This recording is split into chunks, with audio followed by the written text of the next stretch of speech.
sí van a haber efectos generales de lo que funciona un resonador, los riesgos, que vamos a ver que tiene mayores riesgos. Bien, entonces, como bien dice su nombre, resonancia magnética, ¿qué significa? ¿Con qué trabaja principalmente? Con imanes, ¿cierto? ¿Y qué es un imán? Algo que pego ahí en el ya es una materia, ¿cierto? Una estructura que tiene la capacidad de generar un mecanismo de...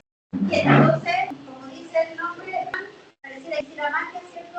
Pero no es más que la alineación atómica de la estructura que esté magnetizada y tiene la capacidad de atraer a otros materiales con cualidades similares, ¿cierto? Entonces, hay distintos tipos de imanes. Los imanes, la gran mayoría de los que nosotros conocemos son imanes artificiales. En muy pocas partes del mundo existe imán natural que se denomina magnética del vidrio. Aquí en Chile tenemos una fuente de magnética. Allí es donde está, no está en Santiago, está a poco la playa, cerca de Viña del Mar, Isla de Pascua. El Isla de Pascua, por las características geográficas de la isla, ustedes saben que la isla es un cúmulo de volcanes. Entonces, no me acuerdo si son 64 volcanes, pero la gran mayoría se dice que están activos. Bueno, se supone que están en activo. El tema está que el material volcánico tendrá mucha magnetización. Sale lava, ¿cierto? Por lo tanto, y una alta densidad, como las rocas, por ejemplo, y puede generar ese efecto magnético denominado magnética. El resto de los materiales magnéticos son artificiales, ¿cierto? Que cambian su estructura atómica para cambiar la composición de su susceptibilidad magnética, o en su efecto pueden alterarse eléctricamente para producir electroimanes. De hecho, los autos tienen electroimán, los refrigeradores tienen cierto elemento magnético, ¿ya? Como les comentaba anteriormente, la gran mayoría de la naturaleza funciona con campos magnéticos. Nosotros somos imanes que andamos caminando por la vida. ¿No les ha pasado de repente cuando rozan la ropa de otro compañero o de otra persona salen chispas?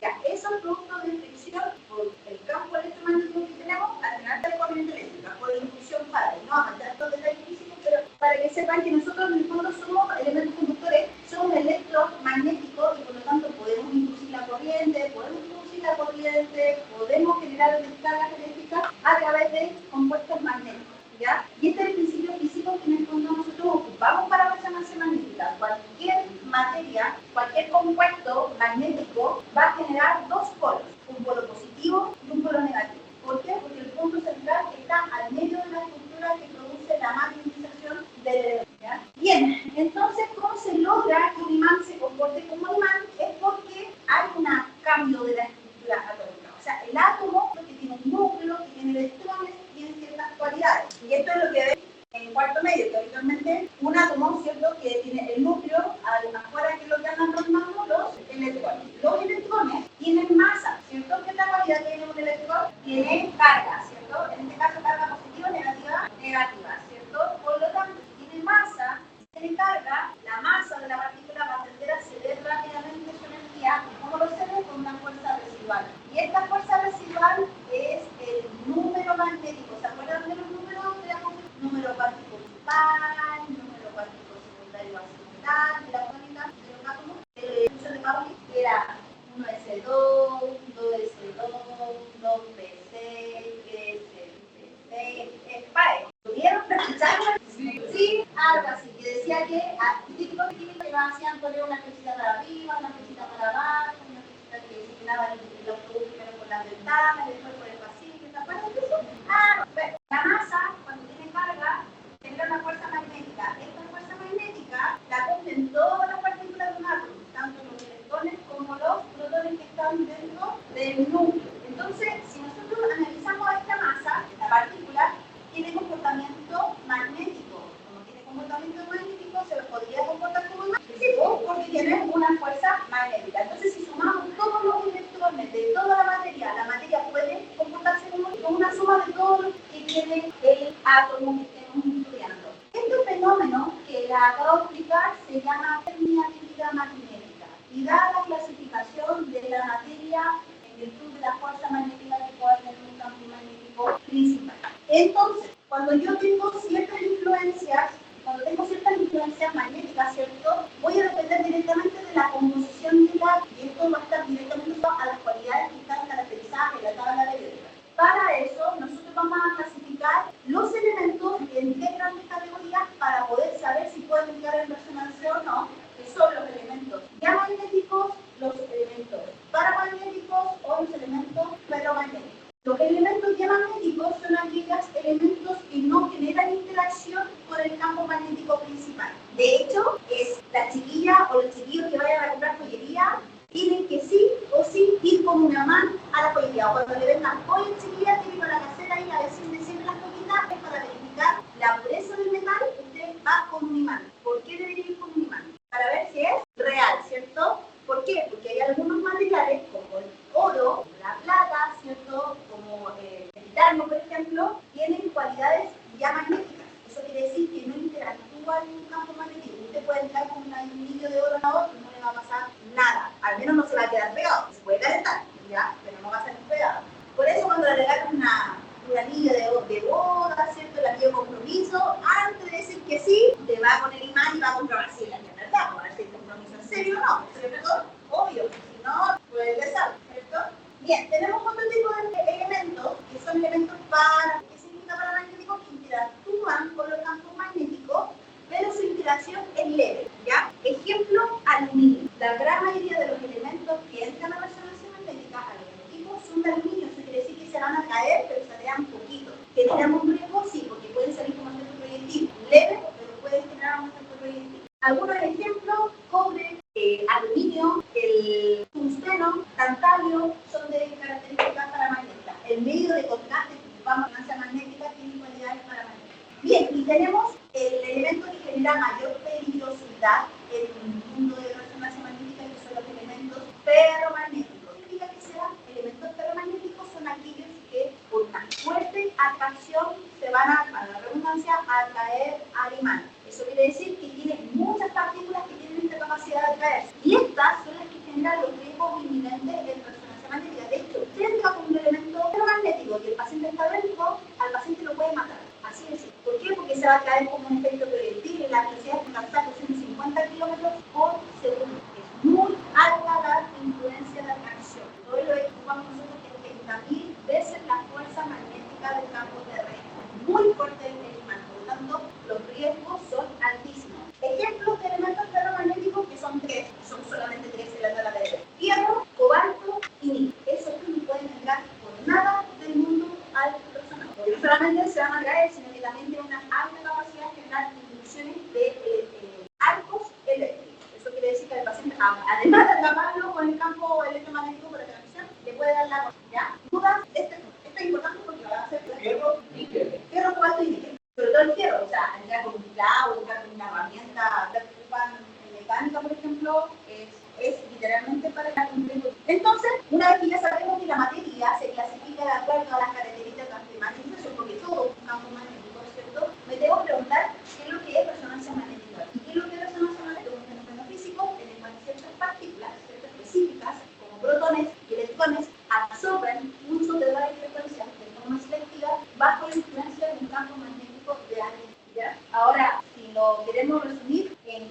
qué elementos necesito para poder realizar una resonancia magnética, ¿cierto? Es un examen muy largo, un examen muy lindo imaginológicamente, pero muy caro también. Es que necesito un campo magnético, ¿cierto? Un imán gigante, que es 1.5 Tesla, que se trabaja en el área clínica. Estos son 30.000 veces, como le comentaba, la fuerza magnética de la Tierra. Estos campos son más fuertes que las ondas de radiofrecuencia. ¿Por qué? Porque ya vimos que el rayo, para poder estimular la materia del paciente, ¿qué tipo de fundamento físico ocupa? ¿Qué tipo de radiación ocupa? La radiación, específicamente, ¿qué tipo de radiación? X, ¿cierto? Para comunicar qué tipo de radiación ocupa, rayo X, ¿cierto? Porque no cambia el fundamento físico de lo que es rayo, pero en vez de ser 2D, en tomografía computada era X, ¿cierto? En ecografía, ¿qué tipo de onda ocupa? Que lo vimos anteriormente, la onda electromagnética es la del rayo X, y en ecografía de tipo mecánica. Entonces estamos viendo que en todas las modalidades hay ondas. Y aquí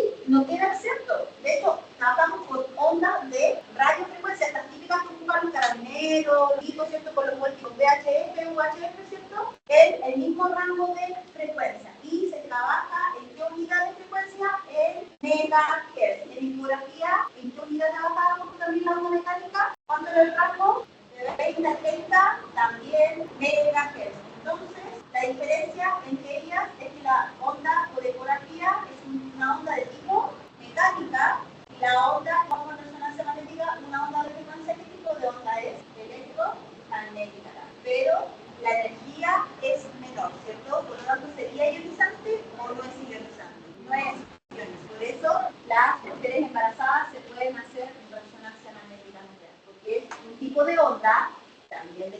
electromagnética, pero la energía no es tan fuerte como la que produce la onda electromagnética de los rayos de X, para que decir una radiación nuclear, energía bastante alta. Entonces necesitamos radiofrecuencia, antena que recepcionen esta información, ¿cierto? Un imán gigante y núcleos susceptibles. Estamos viendo que esta información no es información de densidad de la materia, es información atómica.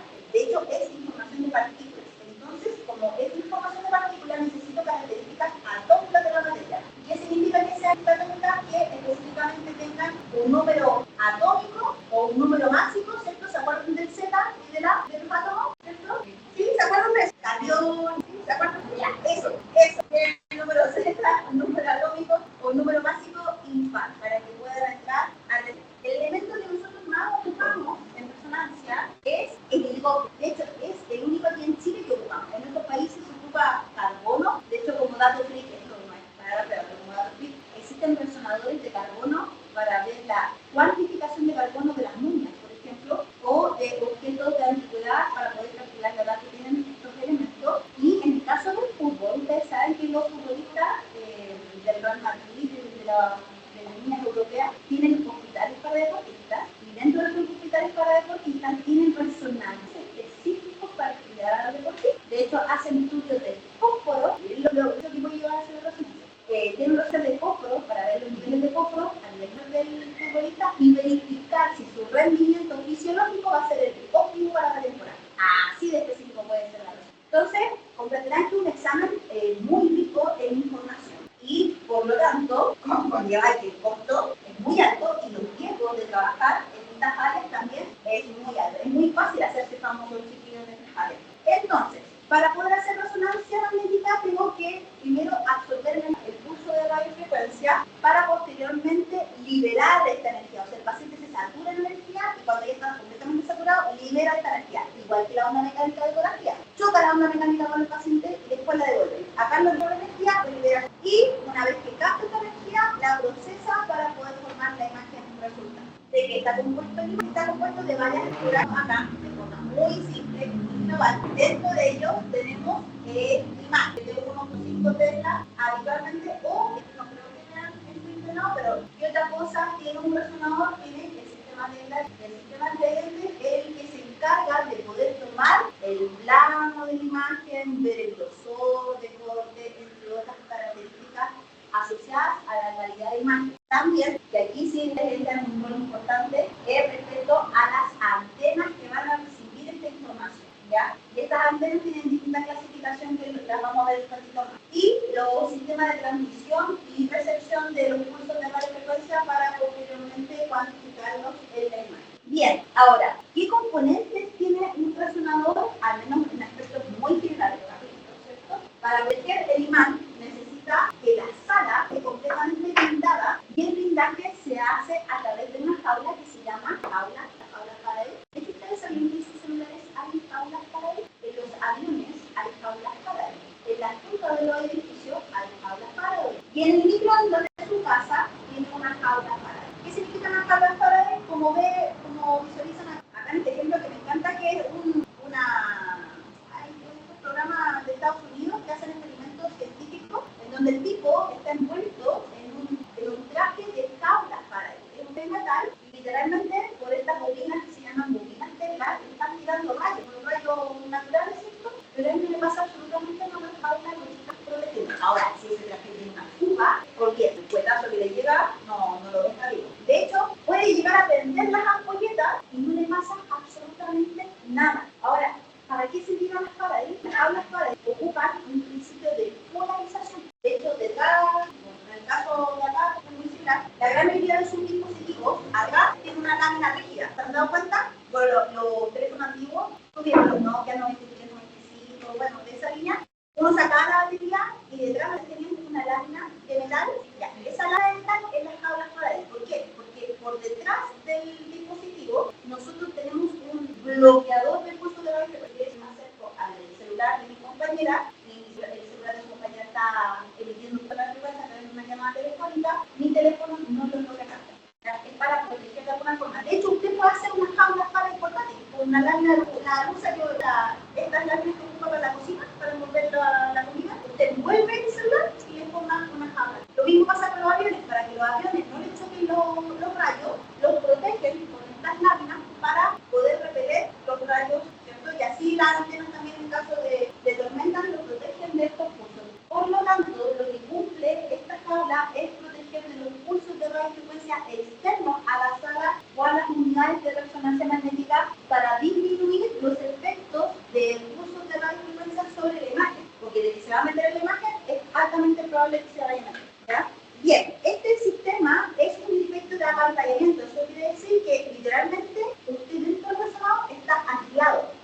entra con el celular adentro del resonador y le cierra el resonador, realmente no va a poder hablar por teléfono, porque está todo completamente blindado de flujo de aire. De hecho, uno de los lugares más seguros en caso de un terremoto es un resonador con las mismas cualidades. Mira, acá un ejemplo de las láminas que cubren toda la sala, o con láminas de cobre, o con láminas de luz para poder protegerlos de los pulsos de radiofrecuencia. ¿Ya? Bien, los imanes son elementos electromagnéticos. Eso quiere decir que ese imán, inicialmente es un elemento ferroso, ¿cierto? Entonces, lo cargan de corriente de alta tensión, ¿cierto?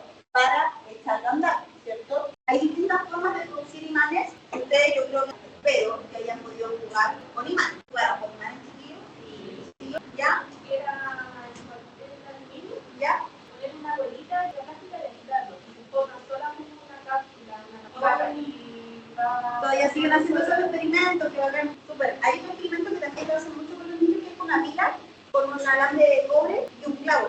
Entonces usted envuelve el clavo con el alambre de cobre, lo une a las puntas de la pila y genera un imán. De hecho, se atrae usted con la lumina, le saca todo el bordillo de la mina y cuando acerca el imán, a base de la pila, se va acercando y se va formando estas puntas. ¿Ya? Son bien interesantes esos experimentos. Y lo importante de la imagen es que hay varias formas de poder generar campos magnéticos, pero la que produce el campo magnético principal es la que es de tipo soleloide. Y esta es pregunta de prueba. ¿Por qué es importante esta figura? Porque, si se fijan, los campos magnéticos van produciendo líneas, ¿cierto? Y estas líneas tienen polos positivo y negativo, al igual que las pilas. En este caso, cuando tienen esta conducta soleloide, que en el fondo el resonador es un tubo que va hacia adentro, mide como 2 metros de longitud, ¿cierto? Es la parte interna donde nosotros vamos a disponer el paciente. Lo que es importante poner al paciente en esta zona, porque el campo magnético es más acá adentro que al exterior del equipo. Por lo tanto, la mejoría de la calidad de imagen es significativamente mayor dentro de esta zona. ¿Ya? Bien, entonces como les comentaba anteriormente, los campos magnéticos más magnéticos son 30.000 veces la fuerza del campo magnético terrestre, porque aunque ustedes no lo crean, la Tierra también es un campo magnético. ¿O qué produce el campo electromagnético? El núcleo. ¿Y el núcleo de qué está? El núcleo de la Tierra de minerales. ¿Cuáles? No vamos a entrar en al menos hierro. ¿Y el hierro en qué estado se encuentra en el núcleo de la Tierra? Eso por la alta temperatura. Y el hierro, que ya hemos dicho que es conflicto en resonancia magnética, imagínense el hierro fundido a una temperatura pero abismal. La fuerza magnética que produce es altísima, tan altísima que puede generar una perturbación respecto a la eclíptica solar. ¿Ustedes saben cómo están dispuestos los planetas en el sistema solar? ¿Usted sabía que la posición de la Tierra es la posición exacta para la supervivencia de entidades vivas, geológicas? Si nosotros nos cambiáramos medio metro más o medio metro menos de la eclíptica solar que tenemos, nosotros o estaríamos congelados o estaríamos rotizados. Por alguna razón, el planeta Tierra está en una ubicación exacta y perfecta para sobrevivir. Por eso los otros planetas del sistema solar no tienen vida, o están muy cerca del Sol y tienen un aumento de la temperatura del planeta, o están muy lejos del Sol, como Saturno, Neptuno, ¿cierto? Que son fríos y producen gases. ¿Ya? Por eso la Tierra es un lugar muy líquida, como parte de esta cultura humana, cosa que no solemos hacer. Claro, no nos pongamos. Bien, sistema de criogenización. ¿Qué es el sistema de criogenización que ya hemos conversado en las otras modalidades? Es la forma que yo describo mínimamente. Ustedes ya saben que esto es produce calor, ¿cierto? Producto de la radiación ionizante, por lo tanto necesitan enfriarse para no terminar fallando, y el resonador necesita mucho enfriamiento. Por lo tanto, ocupa un elemento que no ocupa otras modalidades imaginológicas, que es el helio. ¿Han escuchado a esas personas que de repente hablan como así? Bueno, nosotros también jugamos a veces con los ingenieros cuando van a cargar el helio, no deberían hacer un ya, pero jugando un poco a la ardilla, es entretenido jugar con ellos. Digamos, Pero eso es mal. sí, el helio, porque reemplaza, es muy similar al oxígeno. Entonces, desafía el oxígeno del cuerpo según el helio, y eso tiene gas. De hecho, la intoxicación por helio uno tiene que ir por debajo, porque el helio es más que el oxígeno. Cuando hay fugas de helio, uno tiene que irse por abajo para evitar la intoxicación inhalatoria. Entonces, helio, como bien decía su compañera, es muy alto riesgo inhalarlo, porque tiene una cualidad muy particular, a diferencia de los otros elementos de la tabla periódica, que es un fluido. No es un fluido, es muy bacán, es un super fluido. ¿Y qué significa que es un superfluido? El helio, la periódica lo conocen como en qué estado, sólido, gaseoso, ¿cierto? Se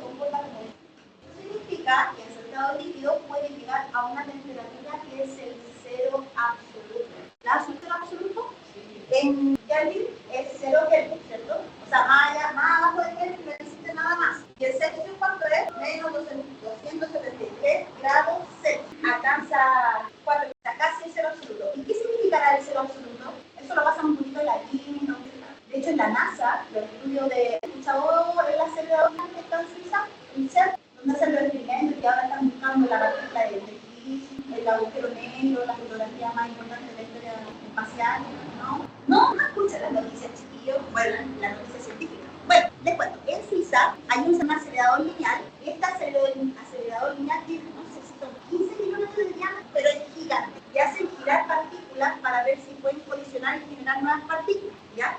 Y en ese tipo de colisionador, nosotros buscamos el cero absoluto. ¿Qué significa el cero absoluto? Que buscamos la inercia de la partícula. O sea, el cero absoluto está en el espacio, las partículas literalmente están inertes.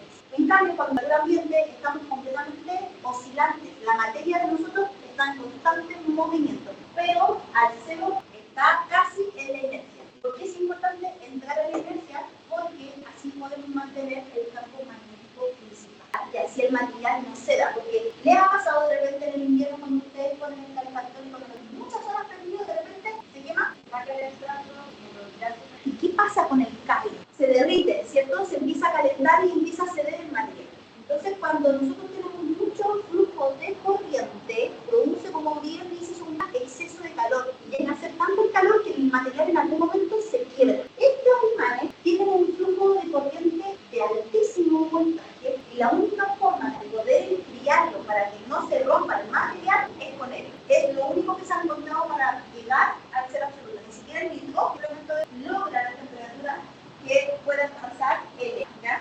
No voy a entrar en detalles, pero sí es relevante que ustedes, que las personas sepan que cuando tienen helio, que lo hacen cada 6 meses, cada un año, dependiendo de cuánto gasta helio el resonador, las cubas de helio pueden generar compromisos aéreos, generar compromiso vital si es que está mucho tiempo en exposición, ¿cierto? Vamos a pasar un poquito de largo. Bien, los sistemas de radiofrecuencia. Habíamos hablado que el resonador emite pulsos de radiofrecuencia que lo que hacen es estimular al paciente, ¿cierto? Y una vez que el paciente, para efectos prácticos, el resonador funciona en microondas. ¿Ustedes saben cuál es el fundamento físico de un microondas? ¿Nunca se han preguntado cómo se calienta la comidita en el microondas? ¿Cómo es ese nombre? Microondas. ¿Y adivinen quién emite la microondas? La microondas. ¿Qué estructura del microondas lo emite? Un magnetón. Al lado donde está el dispositivo donde uno pone la temperatura y pone el tiempo de la comidita, hay un magnetón que es un imán que está asociado a un emisor de pulsos de radiofrecuencia y lo que hacen es transmitirle ondas de radiofrecuencia al pito asado de ustedes. Y de hecho, el platillo que gira es porque como es en un solo sentido la emisión de ondas de radiofrecuencia, el giro le permite que la comidita se caliente en los 360 grados y no se caliente en un solo lado. No le pasa que de repente donde tiene una papita, un pollito bien abundante que de un lado le queda helado y del otro lado le queda caliente y uno anda batiendo la perra después hasta que ya vuelva a calentar, al final uno tiene que ocupar la cocina igual, ¿cierto? Es por eso, porque el pulso de la frecuencia viene en un solo sentido, ¿ya? Tienen que explicarle al paciente cómo funciona el resonador, funciona igual que un micrófono, ¿ya? Y de hecho, ¿se han fijado que en la puerta del microondas hay como agujeritos? Esa pauta es la puerta, como tiene esta jaula, esta amplitud de los agujeros es el máximo de la onda. O sea, la onda es un poquito más grande que estos agujeros, por eso no se puede escapar, no le da radiación electromagnética. Por supuesto que sí, que es por eso. Por eso no necesitas jaulas metálicas, sino que solamente con un filtro parcial metálico, con estos agujeritos, puede filtrar las ondas. De hecho, las ondas se fijan de acuerdo al diámetro de estos agujeros. De hecho, creo que lo pasé de largo. Acá, aquí. Cuando ustedes vayan a los resonadores, van a estar en los comandos. Y la ventana del comando es una capa de vidrio. En el vidrio le ponen una malla de cobre. Y la malla de cobre tiene estas ranuras. Estas ranuras tienen diámetro que es menor a la de la onda de radiofrecuencia. O sea, la onda puede llegar, pero no va a pasar porque la amplitud es mayor a la diferencia de salida. Lo mismo pasa con el microondas. Así que ahora ya saben cómo se calienta su pollito asado.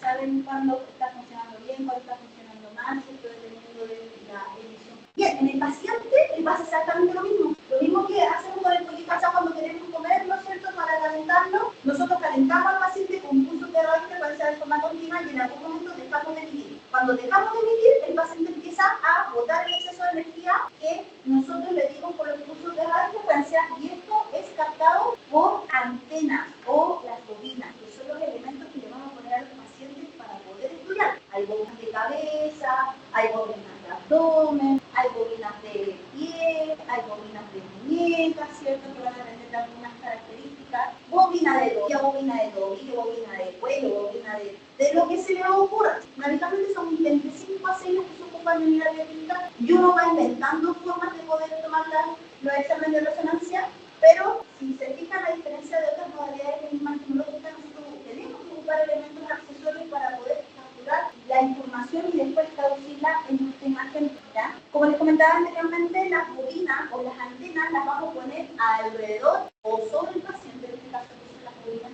para poder captar la información una vez que soltamos los puntos de radiofrecuencia. Bien, entonces, recomendaciones para poder ocupar las antenas que adivinen a quién mandan a poner en el paciente. A ustedes. Una, no se les vaya a caer por nada del mundo la antena, porque cada una de esos cabezales cuesta entre 25 y 30 mil. Un resonador magnético cuesta entre 1.700 y 2.000 millones.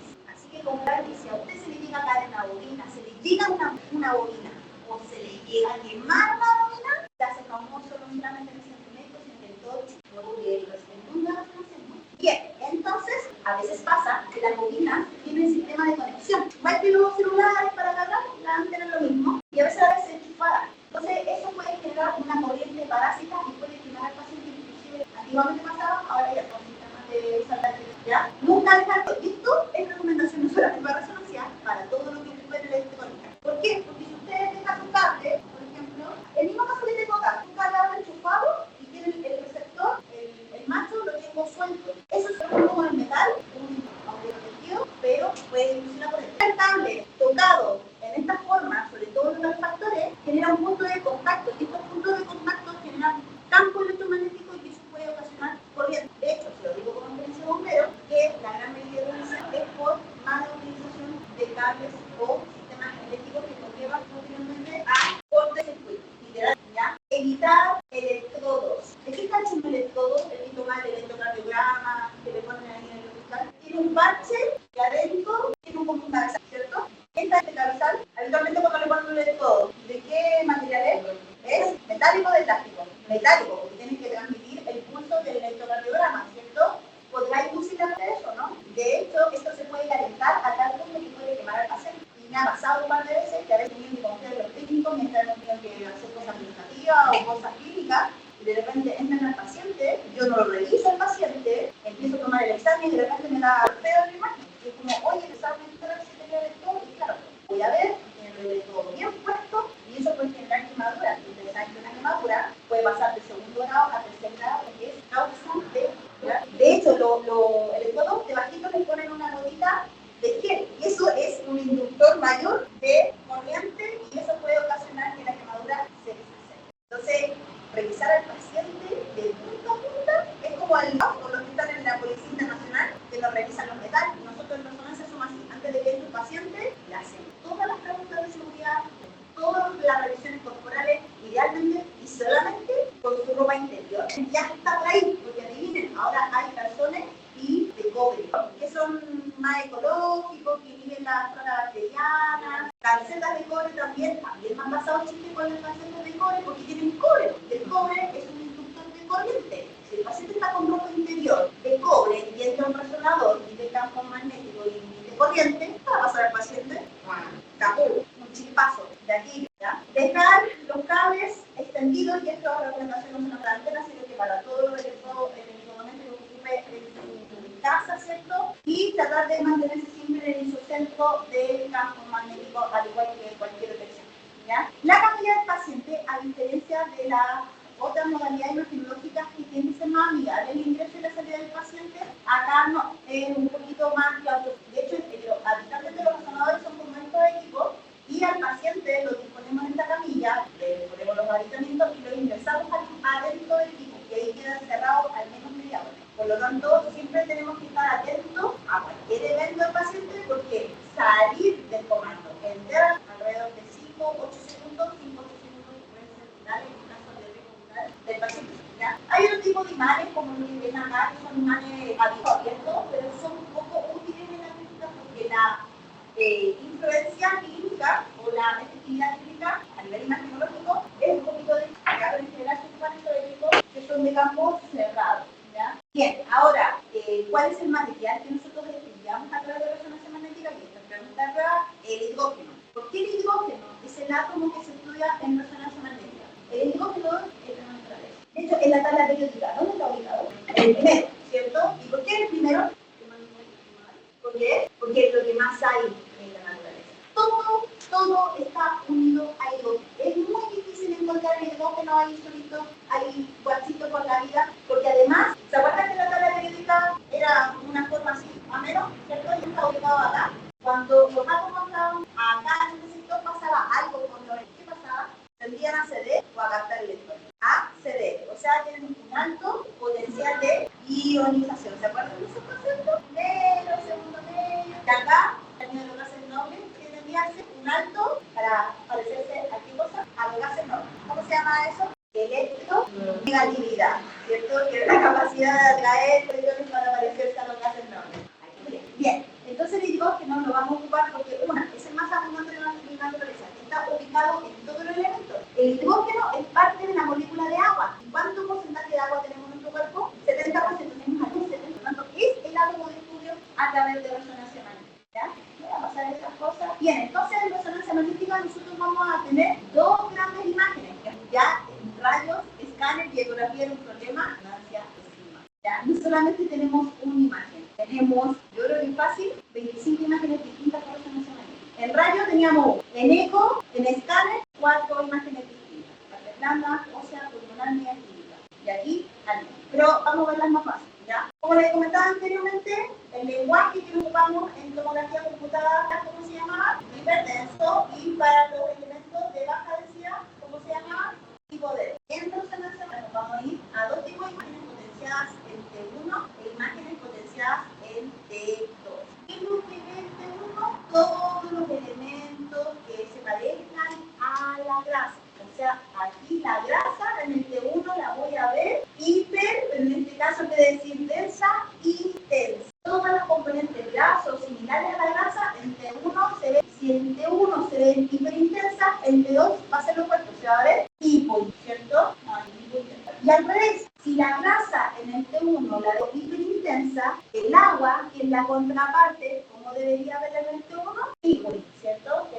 El T2 es todo lo opuesto. Si en el T1 la grasa la veía hiperintensa, en el T2 la grasa, ¿cómo la voy a ver? Hipointensa, ¿cierto? Y el líquido cefalorraquídeo, hiperintenso. Entonces ya bien vemos ejemplos, acá tenemos, ¿qué es esto? Bueno, ¿qué estructura anatómica estamos viendo? Cerebro. Y esto que vemos blanco, ¿qué es lo que es? Que se repite de ahí, de aquí. Eso es un escáner. Esto es rezo, esto es rezo. No yo. Serán dos ventrículos, pero lo más importante para eso, dos ventrículos laterales.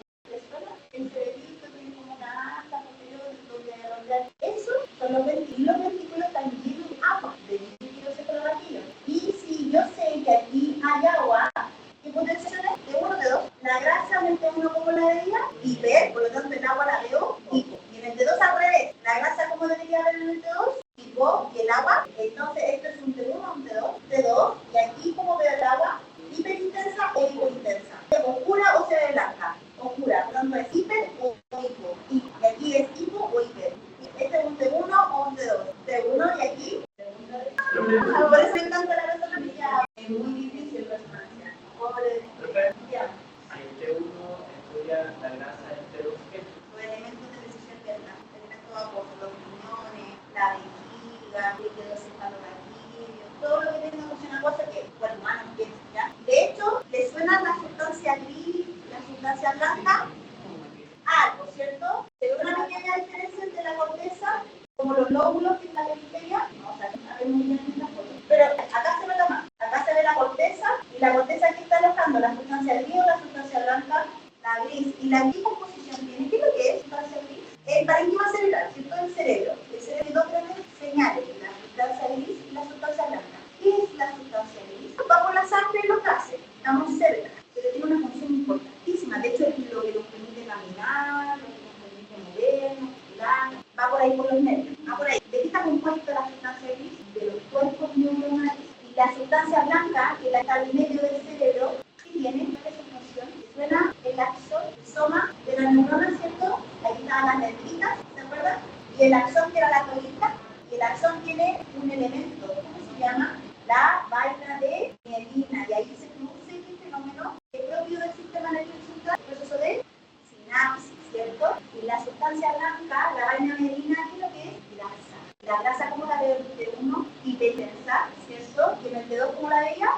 resonancia blanca como la de acá. Una, obvia la diferencia de acá. Y la diferencia con esta. ¿Cómo se ve aquí? Pura, y aquí la veo blanca, ¿cierto? Y ahí confirmamos que efectivamente la resonancia blanca mielina es grasa. ¿Ya? Y de bonita la resonancia. Bien. TC de 1, de 2, son las densidades que tiene. El 3 lo vamos a sacar.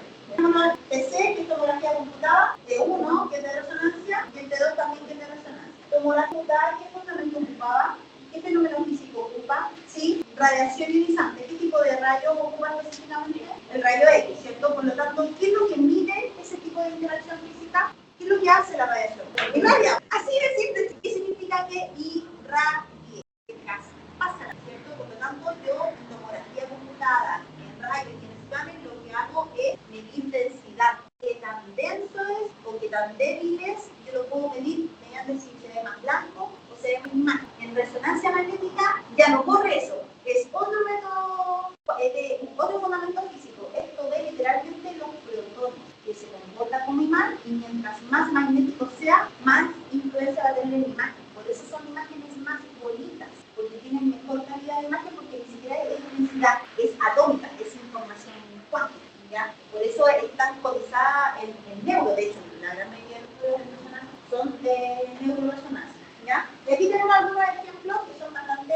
amigables. Si se fijan, la calidad de imagen de resonancia magnética cambia completamente, a diferencia de las otras modalidades. Así que vamos a echar una miradita rápida. Acá, ¿qué estamos viendo acá? El cráneo, ¿cierto? ¿Y qué es lo que es esta parte? Ya, en alguna parte de la columna. El hipotálamo está por acá. ¿Cómo se llama esta parte? El tallo cerebral, ¿cierto? ¿Cuál es la función del tallo cerebral? Ya, sobre todo a nivel cerebroso, que da en equilibrio, pero a nivel concal, los famosos pares craneales. ¿Cuál es la función de esta zona? De hecho, si un paciente tiene lesión en esta zona, hay que predecir la vida del paciente. Ya, eso significa que está encargado en las condiciones voluntarias o en las condiciones involuntarias del ser humano. Involuntarias. De hecho, como dato freak para que vean la importancia de la anatomía, bueno, ustedes saben que hay sustancias ilícitas, algunas sintéticas y otras naturales. Por ejemplo, la cannabis es un tipo de alucinógeno, es del grado de los opioides. El cannabis tiene unos receptores que están directamente asociados al sistema límbico y al sistema cerebroso, pero no toca el tronco cerebral. ¿Eso qué significa? Si una persona puede tener una sobredosis de cannabis, lo único que le va a pasar, que va a estar durmiendo por horas, pero no se va a deprimir, no le va a dar ningún paro cardiorrespiratorio, ninguna acción letal. A diferencia, por ejemplo, de la cocaína, del éxtasis y otro tipo de sustancias que son más duras, ¿cierto? Y es así actuar en los receptores del tronco cerebral, y una sobredosis de estas sustancias puede ocasionar un paro cardiorrespiratorio, porque actúa directamente para que un impacto cerebral, por ejemplo, de persona pueda ocasionar que el paciente no tenga control completo del ritmo cardíaco, no tenga control completo del ritmo. Y mientras más abajo, digamos, ¿a qué parte? Esta parte, se llama este segmento anatómico, que va por toda la médula, ¿cierto? Y si tenemos alguna lesión en esta parte de la médula, ¿qué nos puede pasar? Parálisis, ¿cierto? ¿Qué estructura anatómica tenemos acá? Que se parece al mono de la era. ¿Qué estructura estamos viendo? La pelvis. Y estos símbolos que se ven acá son las articulaciones coxofemorales. ¿Qué es esta estructura que está acá? La vejiga. ¿Cómo veo la vejiga ahí? Acá, por lo tanto, un T2 o un T1. Es un T1 o T2. T2, porque los líquidos de T2 se ven brillantes, ¿cierto? Acá, ¿qué estructura anatómica tenemos? La columna de segmento cervical, dorsal, lumbar. ¿Qué estructura tenemos, Margarita? Es columna. ¿De qué segmento? ¿Cómo se llama ese segmento? ¿Cierto? Por lo tanto, acá dentro de la médula, ¿qué debería estar alrededor de la médula? Lo mismo acá. Líquido cefaloraquídeo. ¿Cómo veo el líquido acá? ¿Hiperintenso o hipointenso? ¿Qué potenciación es? Bien, muy bien. Miren, ¿qué estructura anatómica es esta? Lo que se alcanza a ver es un corazón, ¿cierto? Acá tenemos los ventrículos del